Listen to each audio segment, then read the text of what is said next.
Hello and welcome. Everything in your life should revolve around you. But also, we need to break generational curses. Quit yelling at your kids before bed and expect them to sleep well. Quit yelling at your kids before school and expect them to have a good day. You set the tone for your children. You set the tone for your voice, or the voice they will always remember in their heads. But it simultaneously came out with everything in your life should revolve around you. I hope I don't set off the alarm here, but what I'm seeing is if we don't lead by example, meaning, yeah, your life should revolve around you. You should be the sun and the planets revolve around you. You almost like determine, right? But it's based off of magnetism. It's like you attract your vibration. Factory workers aren't the ideal model for a young mind to be inspired by. So if you're sitting at a desk and working for the system, it's hard to inspire a child to be themselves and also teach them independence and a healthy selfishness.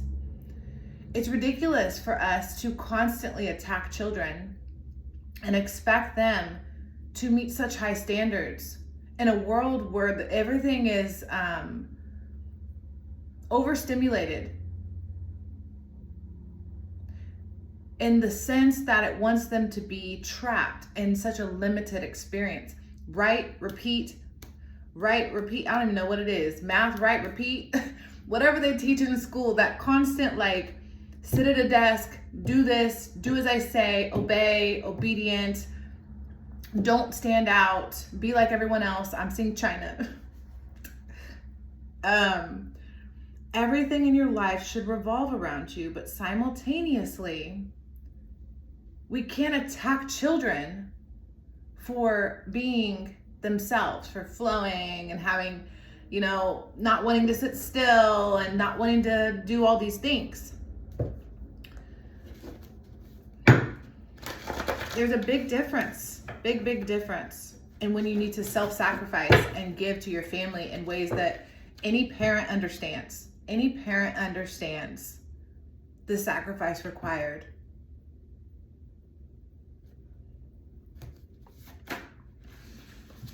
But we need to be teaching children what is right to sacrifice and what is not.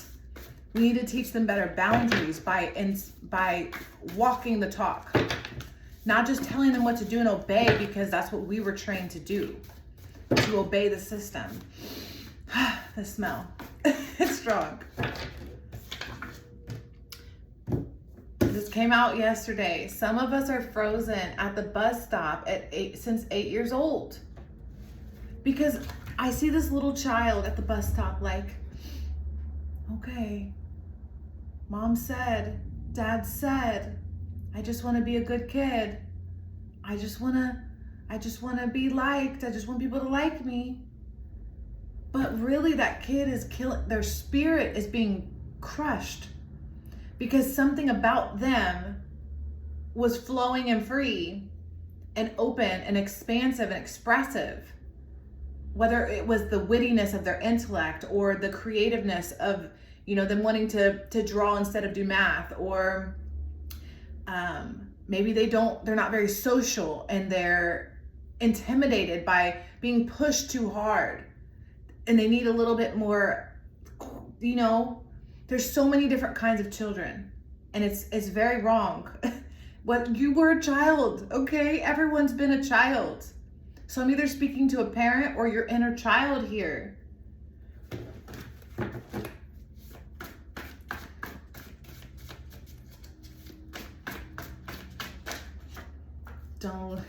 The mascot also came out yesterday. And that's important because this is the character that's trying to fit in, just trying to go with it. It's the humorous intelligence that's developed in a character when there's dysfunction all around us. We can sense it. It's instinctual that we can tell that things aren't right. So we develop a character to fit into the play that we're in so we can participate. And this character is like, it's like when you get with your friends and you just shoot the shit and you just talk about literally nothing and just go in circles. And you really don't know why your life is so bland. It's bland. It's not to say that you're boring, but it's to say there's more to you haven't discovered because you were shut down. We need to really identify the parental voices in our head. the teachers, everyone that influenced us. New management. For real. New management. Look. I'm seeing how. Look, we need to fire the manager. Okay? You're fired. Whoever the leader interjected, because everyone has all these characters in their head playing roles. And the one at the forefront is like the manager. Whatever. The one we're talking about is the manager. And that fool needs to be fired. We need new management. We need someone with more competence, more even playfulness or openness. There's too much rigidity. There's too much fixed. This is how it's got to be. This is the limiting belief that I'm going to be at forever and ever. And anyone outside of it is demonic. You know, like everyone else is evil and I am holy and I am good and it's all about me. But at the same time, you have to be able to see like where it's healthy to be selfish. So like, for example, you have 24 hours in a day. That's it. Whether you're a billionaire or a homeless person. Selfishness, meaning about your time. Your time you should be very selfish about because that's something you don't get back. You just get to spend only. So you should be able to determine how you spend it. So if you wake up and your 24 hours is full of 10 hours of shit you don't like, that's where we need to figure out how to be more selfish. But where we can be more flexible is obviously in the ways of being more kind to our children, being more kind to our family or ourselves. Because a lot of us are learning that we need to be kinder to ourselves, which is important. We have to get out of these extremes. They're polarizing. They're pulling us in insane directions. 7 deadly sins, my friends. 7 deadly sins. This is not religious. This is spiritual. This is about your spirit. This is about your soul. The 7 deadly sins are portals that open up to energy to come in and out that you open because you are a creator and you're in charge. You are in power. So let's say you're 16 years old and you start having sex. You just opened up the portal to lust because there's proper, I'm just gonna use the word rituals for now. There's proper rituals that go into forming a union with another. And when you open that portal, you opened it. You have the ability to close it though. It's just you're unaware. You subconsciously opened it.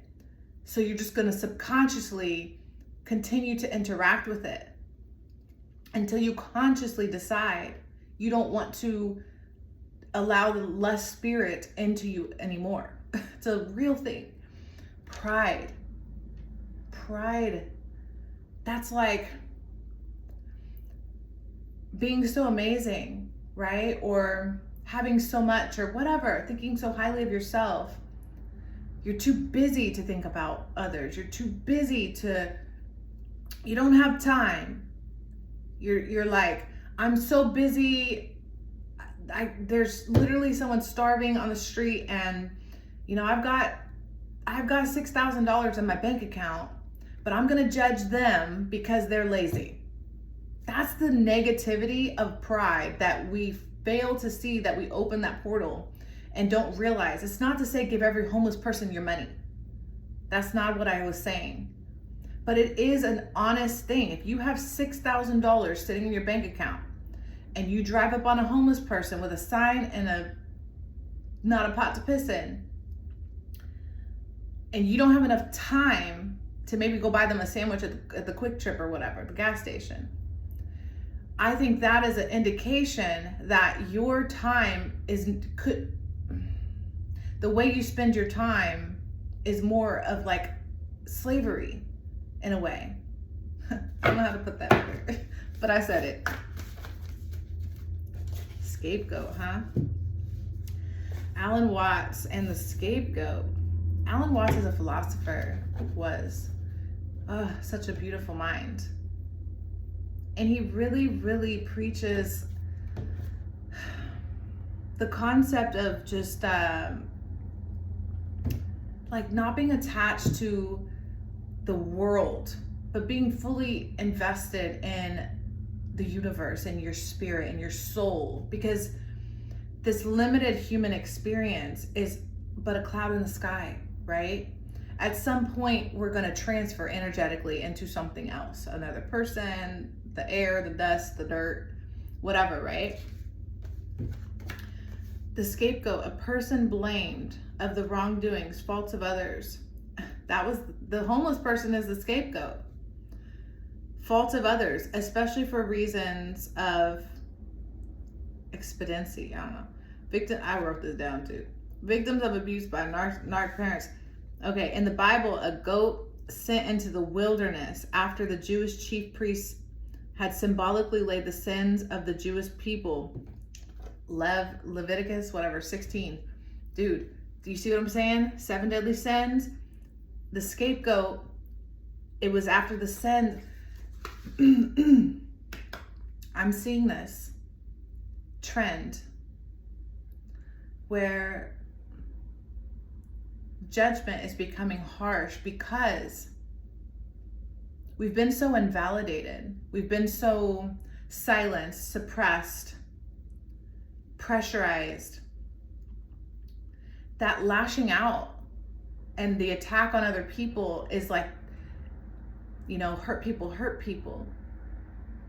So if you don't have freedom and you don't feel like your time is accessible because you've given it all away, it's easy to lash out, whether it's on your children or the homeless dude on the street or yourself. You may be attacking yourself by overeating, maybe to compensate. That would be gluttony. You open that portal. You said, I don't want to, in order to cope with my reality, I'm going to be gluttonous and overindulge. Or because I've been poor or because I was raised a certain way, I'm going to be greedy and hold on to my wealth and never share it.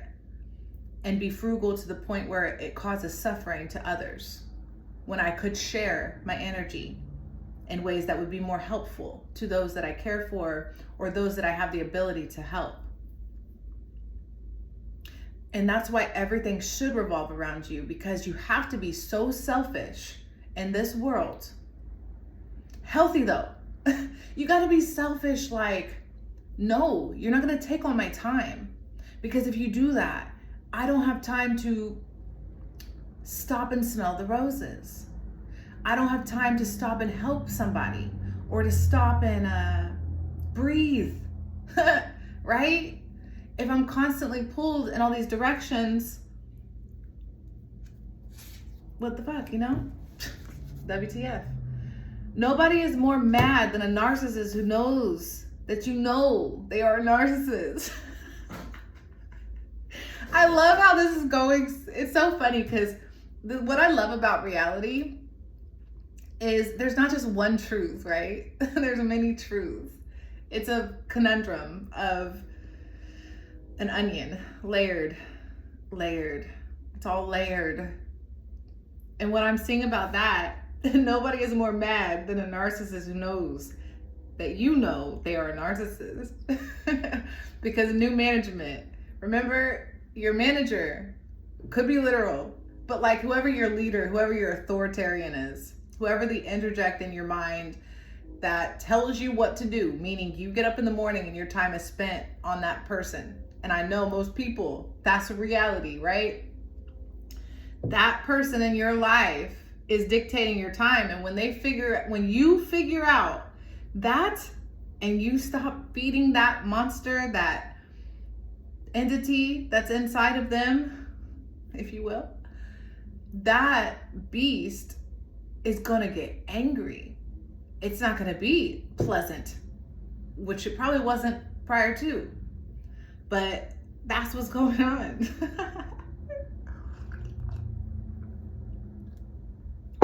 You know what I'm saying? Seven of Cups. It's so many illusions right now. So many illusions. R. Kelly. Gaslight.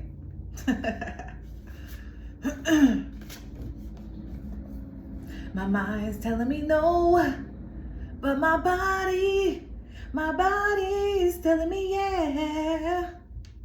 Baby, I don't wanna hurt nobody, but there's something. Liar, right?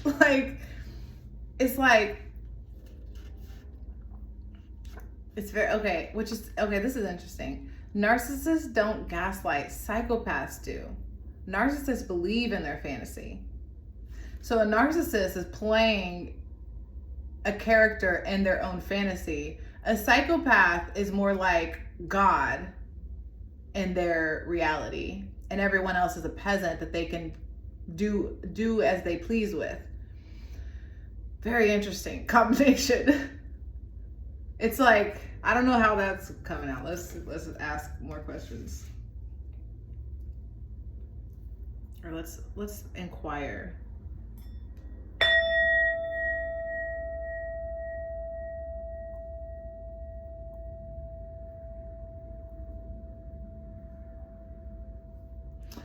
Denial.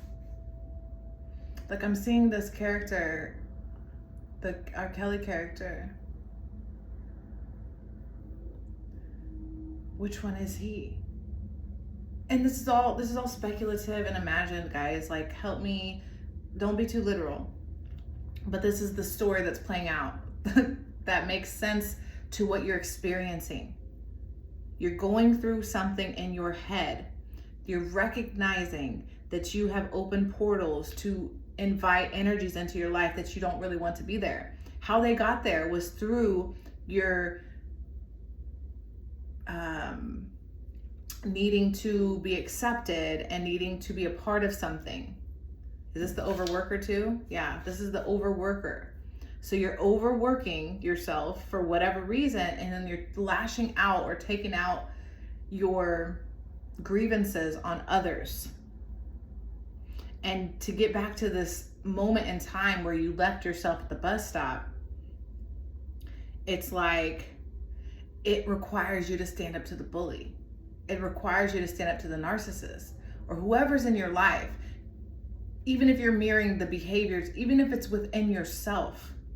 Because I'm seeing how this R. Kelly character coming out with the gaslight, it's like, how do I explain that? I don't want to confuse you. Soulmates. Adios mio.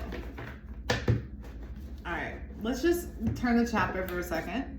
And if it makes sense more than I have it in my head, then I'll bring it back.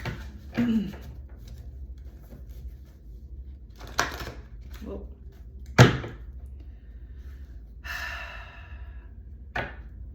There's no place to be. That's another thing about Alan Watts, his teachings. Where are we going? Every day, where are we going? Why is there a plan?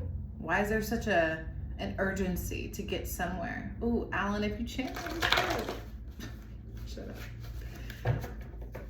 We have such an urgency to move about. There's so much that's already been accomplished. What are we still trying to accomplish? I heard Tower of Babel. We're trying to climb to the heavens, of course, to be like God, which is so strange. I don't think that's how we get there, guys. Psychosis, a disconnection from reality, changes in thinking, catatonia, no movement, results from a complex combination of genetic risk, brain development, and exposure to stressors or trauma. Schizophrenia, bipolar disorder, and severe depression, confused thinking. Yeah. Psychosis, huh?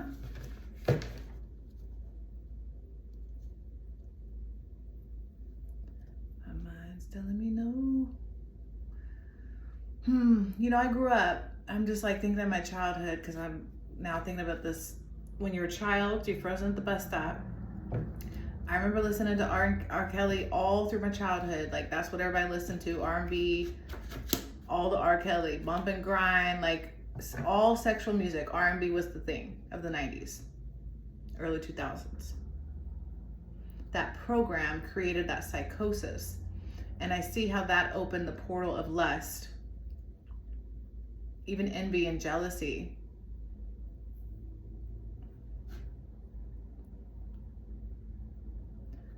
Okay. How is this affecting you today? Religion and the elites. Eesh. Religion is a legion of people, right? A horde or a large number of people or thing. Yeah, this is how they did it, through psychosis, guys. This is hypnotic. That's what it is. It's hypnotic. I don't see nothing wrong with a little bump and grind. And then we find out 20 years later, he's essaying whatever, 14-year-old girls. Like, the man that gave us baby making music, that probably was the cause and the reason for for many childbirths from the 90s on. Many portals were opened through him. He sold his soul. Ooh, okay. Soulmates. That's why that came out. Weird. I don't know if I'm supposed to go down that rabbit hole. 8th house. Transformation, death, and sex.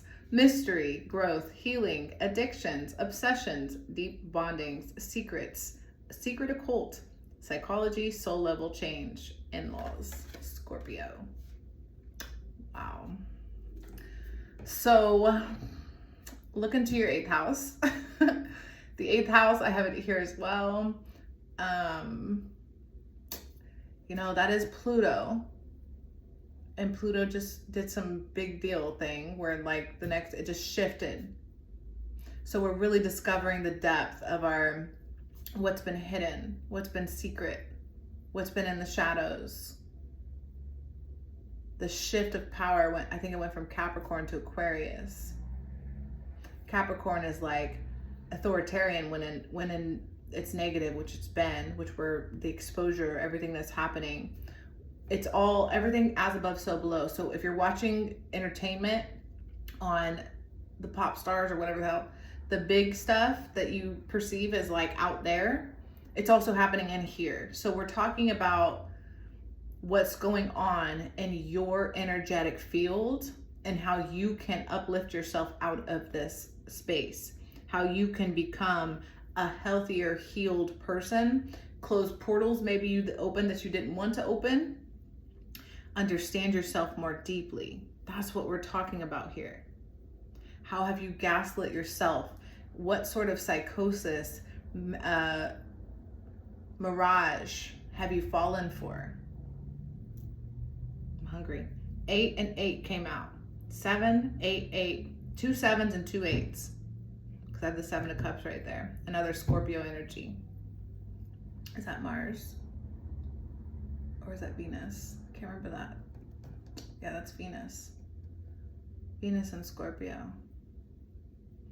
There's so many traps. Okay. Yeah, don't forget the mob mentality. Because I see them. I see the mobs forming, guys. If you don't see the mobs, oh, wake up. They're coming.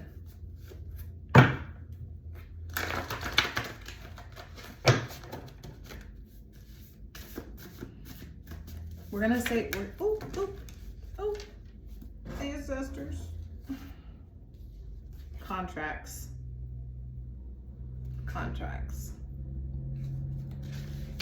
That's what we're doing. There are contracts that we're removing from our being, okay? These contracts that we have are in the hidden realm. You have a physical world contract, but you also have spiritual contracts, and we're going to work on those. It's very, very important to unbind yourself from those that have authority over your life, because you are feeding them your energy every single day. Guys, I'm trying not to conspiracy everything, but at the same time, we need to be aware of this, okay? And we need to be aware of this, because something's going down big there, and it's going to affect you. That's what I'm gonna say about that. So what are you dealing with right now? Shutter Island again. Guys, I'm sorry. But I'm speaking to an energy. It's flowing. It's coming into me from the past few readings. And you're looking at things on the surface. You're understanding things from 3D. You're understanding them from the perspective that indoctrination school taught you. Right, whatever it is, rhythm, rhyme, repeat, whatever they'd say, arithmetic, repeat, cycle. Okay, let's get off the island. Let's understand that you, remember, if you watched the previous, you are a detective, but you're playing detective, which is also interesting because the narc being in the delusion, which I have to make this known. I don't have to. I'm a little, okay. Leaders currently represent the vibration of the people and what the people will allow. I'm seeing a pattern. The leader that we currently have selected, leaders, whatever, you can plural it, are a reflection, mirroring what we want, because what we want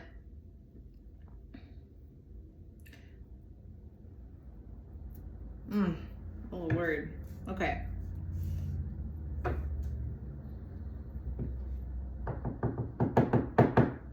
Let's pull some of these. I'm trying to help you break your contracts with beings that you don't want. And a part of that is expanding your conscious mind to the ceiling that you currently have in the top of your brain, so you can expand beyond that ceiling that you've created. You've limited yourself and you said, this is as far as I'm willing to go. But to heal and to get out of it, it requires you to deal with the problem. The untreated mental illness, the untreated psychosis. It's easy to blame and to point fingers at the homeless man. He must be either mentally ill or an addict, right? But what if, Mr. Detective, Miss Detective, what if it's you? What if it's not that person? Or what if they have discovered reality? And because they've expanded beyond the limited perception that they are incapable of participating in the delusion anymore. And it's actually the person that's playing pretend in their head that they're the detective. When they have $6,000 in their bank account, but they can't find a way to give this man a sandwich. You know what I'm saying? There's an unraveling of the mind here. Knowing thyself.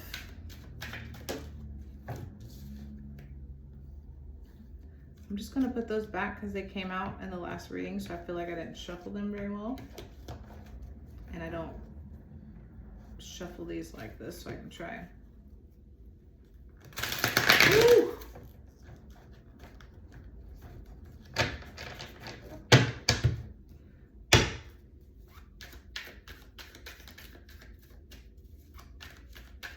Believe in yourself again.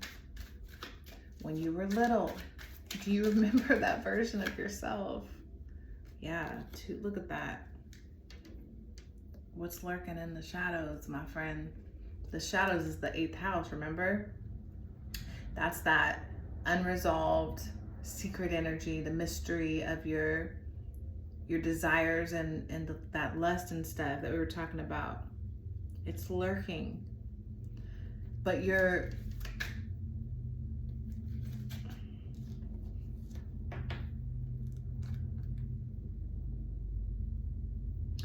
going through, I'm seeing, so this card says abandonment. I'm seeing someone need to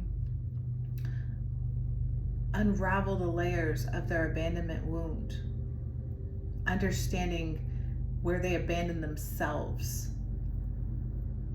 Because it's easy to identify when you've been physically abandoned by a parent, let's say. But it's much harder to acknowledge when you have abandoned yourself. And you're looking into your story and you're saying, well, hold on. If I keep blaming my parents, if I keep blaming them, if it's always them, that just means I'm perfect all the time and it's just not me. But I think that what you're understanding is there's a moment in time where you abandoned yourself and this new character that developed. I'm seeing Sasha Fierce. That new character that came up in you and took over isn't really you. That's like when you discover you're not a detective, you're a mental patient. Yeah. Influenced, coerced, and controlled. You're recognizing that reality is crazy. And yeah, if you want, you can turn this off and you can go back to your bubble and you can continue to pretend, right? That's always your free will, right, and choice. But if you're here and you're listening, something says, no, I want to know what's going on with me so I don't stay bound to these contracts and these, like, you see how dark it gets. I know there's violence. They're exposing it in the big whatever where they have all the cameras and they show us the reality through movies, movie form. It's like if they put it in a pretty little box and make it a gift and tie a bow and deliver it to you. It's more comfortable. But when you find out that that's not it, none of that's real, it's actually what's like around you at all times, it's unsettling. It's insidious. It's haunting.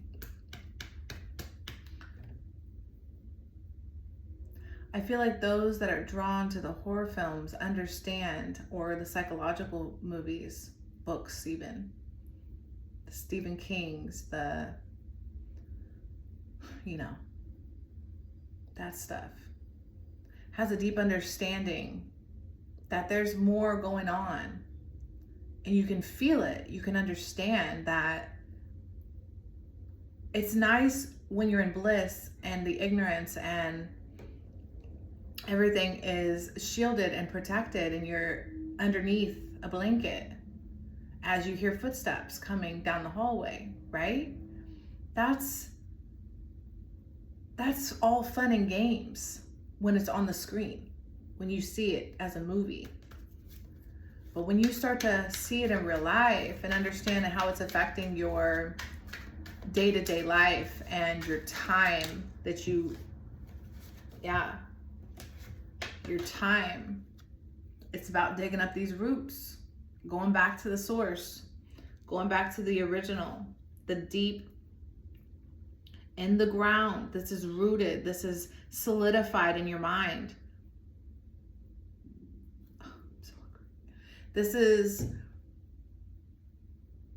I'm so hungry. But you're hungry in spirit. Even the rumblings of your physical body saying, I'm hungry. It's not just a physical sensation like I need to eat something. You're also hungry. You're also understanding. I feel like, okay, this is what I want you to. So let's say you've been living in a laboratory your whole life as a chimpanzee or a rat or something. And they feed you and they give you everything, or zoo. They always provide the food. You don't really have to go hunt for it. You have a different outlook on life and reality than the predator in the wild. Imagine your dog, your pet, living its life in your home versus when you send it into the wild and leave it there and say goodbye, survive. The instincts that are going to kick in that animal, it's not going to be the same. I gave my dog a jar of peanut butter like this. It was empty, but it had like peanut butter all on the rim and stuff. She looked at me like, get it out for me. I was like, you prissy little brat. You better, like, the point was to stimulate her mind and to give her something to do so she could like lick the peanut butter jar for a while. Because she's always needs mental stimulation. She's a freaking high energy animal. She's a husky, I don't know, mixed with something else, but she's like, go, go, go, go, go all the time. So I'm like giving her this peanut butter, like, here's 5 minutes of fun, go. And she literally like looked at me like, get it out. And I'm just thinking like, I've had her since she was whatever, baby. She was like 10 weeks, 8 weeks or something. And it's crazy how much I have pampered her and coerced, where's it at? Influenced, coerced, and controlled her environment to make her safe and comfortable.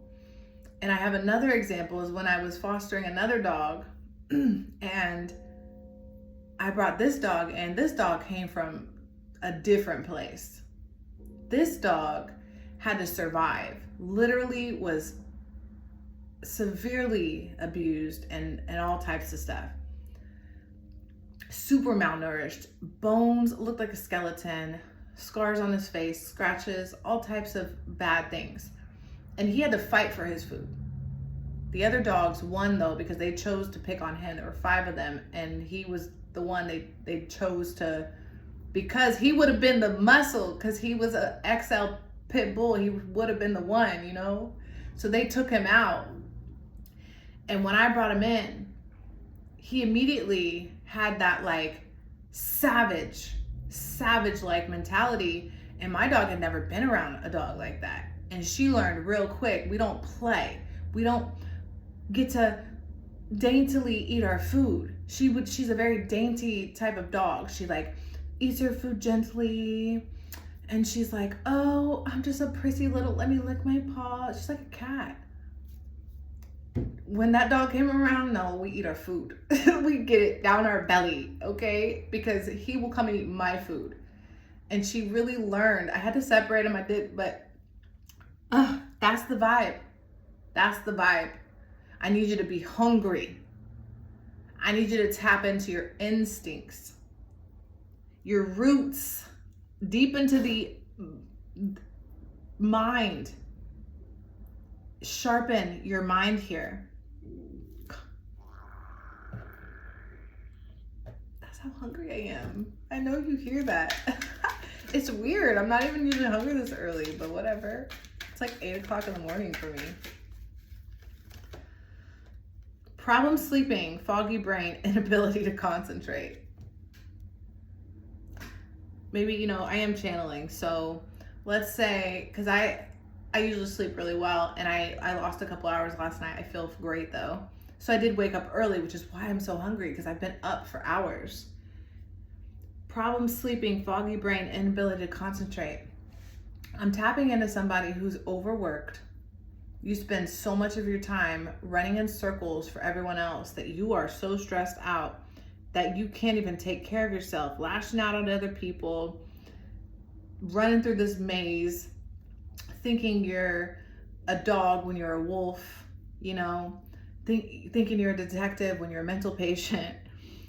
It's really about asking yourself the deeper questions about when and where you let go of the truth, of your reality, of what you understood life to be.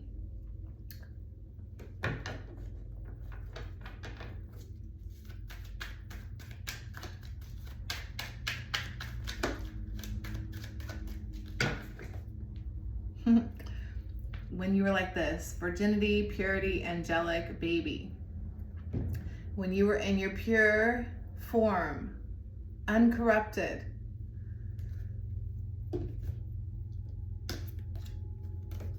Yeah.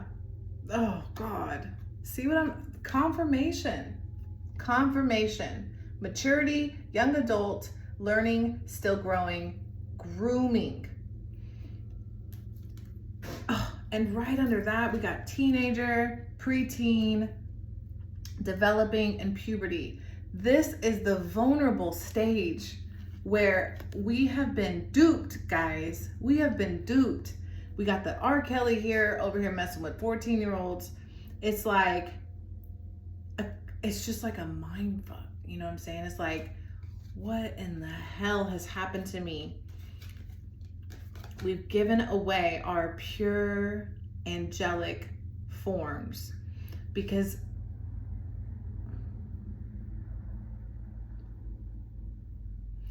you know, I'm getting this insight.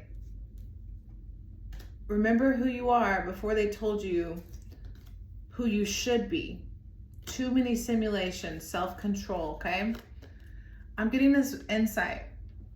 So I don't interpret anything very literally. I have to make that clear. But in Genesis, you know, there's this interesting, is it dichotomy? I don't know the word. But there's this interesting vision I have of the Garden of Eden. And I'm sure it's multi-layered. I'm sure it's an onion, and there's no one way to interpret scripture. I think it's beyond human conception. And I think there's a bazillion books outside of the Bible that they chose to leave out on purpose. But for now, we're in this moment where we're in our purity, we're angelic, we're in our original state. We don't feel naked. We don't feel like we need to put shoes on. We don't even mind wearing a diaper, right? It's until the parent says, put on a diaper, put on underwear, put on shoes, wash your face, put on deodorant, brush your teeth, do your hair. People are gonna say you stink. People are gonna da-da-da. It's always about what other people think so you can fit in. And then after you get all the grooming done, it's like, okay, now I need you to focus. I need you to pay attention. I need you to stop believing in your fairy tales. I need you to stop with the imaginations. There's nobody hiding in your closet. There's nothing scary going on. None of that exists. None of that's real. Oh yeah, but there's Santa. But there's the tooth fairy and some sort of new creation elf on the shelf. All that exists, but not what you feel at night when we turn off the TV and the lights and it's time for bed. None of that's real. You know, that's the delusional world we live in. And what I've discovered in Genesis, so God goes and creates all this stuff, right?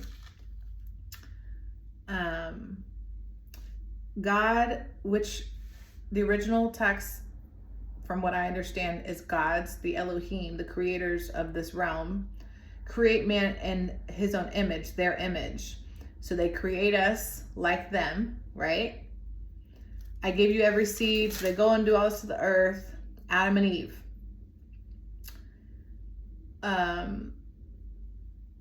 So it's very specific. God, or the Elohim, made the earth and heaven, very two separate places. So nothing's on the earth. So he creates the woman, and then the fall of man, of course. Of course. But there's a point where they're in the garden. The Lord God made garments of skin for Adam and his wife and clothed them. And the Lord God said, the man has now become like one of us, knowing good and evil. He must not be allowed to reach out his hand and take also from the tree of life and eat and live forever. So the Lord God banished him from the Garden of Eden to work the ground from which he had been taken. After he drove the man out, he placed on the east side of the Garden of Eden cherubim and a flaming sword, flashing back and forth to guard the way to the tree of life. Tell me, so they're in this garden, Eve eats the apple from the serpent, so the serpent beguiles Eve. So the human being that was created, that used to be free before the innocence, right? That could live forever, whatever that means. And then they were casted out specifically from a place into this realm, 3D. And in 3D, we're met with having to till the earth of the soil or whatever, which means we have to do the very physical 3D tangible stuff, the very hard work, physical labor. This is almost like the slave realm, where we have to work really, really hard. And that's the mentality that we have left. We have forgotten past that, because God put the cherubim there, and the cherubim are guarding the entrance. So we're now separated. We no longer have that connection for a time, because it's not a permanent solution, but it's what has been, and it's what has erased the memory, because it's so far back. It's so far back that even when we were little, it's like easily forgotten. The imaginary stuff, the stuff where we aren't so 3D is now shut off. What do I want? I kind of want something. Ooh, yeah. All right.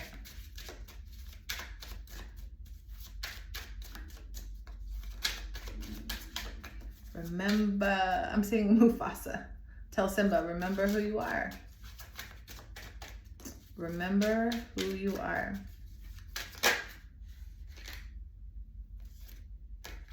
Do you still feel my presence? I'm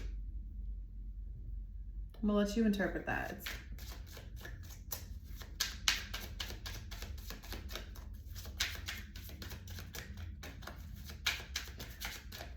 For me, it's like whatever the being is in that scripture that constantly says, I have not forgotten you and forsaken you.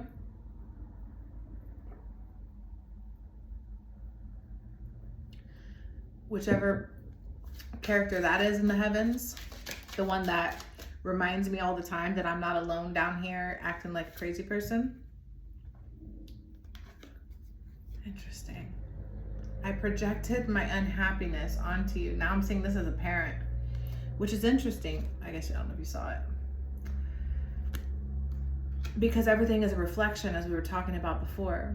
So whether you look to the heavens as some sort of parent, because I've certainly been nurtured outside of 3D by a parent, a mother figure. So you can go extra high and say, yeah, we're talking about that, the beings, the nurturing beings. Do you still feel my presence? Are you tapped in? Are you listening? You've been so far from the Garden of Eden. You've been so far from grace. You've been so far from purity, from before you opened all these portals to destruction. And then I see this one as your physical life parents. I projected my unhappiness onto you because they were under the disillusion as well. They were also tricked. So they projected their vomit onto you. Because, you know, as parents, a lot of the times you want your children to survive this world. And sometimes you go outside of your original character because in order to fit in, it's not about them being themselves, it's about them being liked by others that are also socially adept to like involved in the hologram. And that pressure alone is challenging. So as a parent, it's hard. It's hard to take them out of their Godland because you know they're there. You know, if you've been a parent and if you haven't, go to anywhere where a bunch of kids are and sit down and just observe them. They're in Godland. They're in a la la land. They're so pure and innocent. They don't care about this world very much unless it's fun. You know, like their imagination is much bigger than this limited perception that we force them into.